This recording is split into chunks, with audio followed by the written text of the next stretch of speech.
இன்னைக்கா தேவன் தாபரிக்கும் ஸ்தலமே தம் ஜனத்தாரின் மத்தியிலா தேவன் தாபரிக்கும் ஸ்தலமே தம் ஜனத்தாரின் மத்தியிலா தேவன் தாம் அவர்கள் தேவனாயிருந்தே கண்ணீர் யாவையும் துடைத்திடுவார்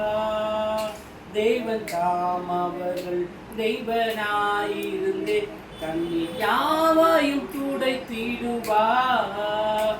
இது மனுஷரின் மத்தி தேவாதி தேவனே வாசம் செய்கின்றாரே இது மனுஷரின் மத்தி தேவாதி தேவனே வாசம் செய்கிறாரே நம்ம ஆயத்தம் மரணாதா சீக்கிரம் வாருமே.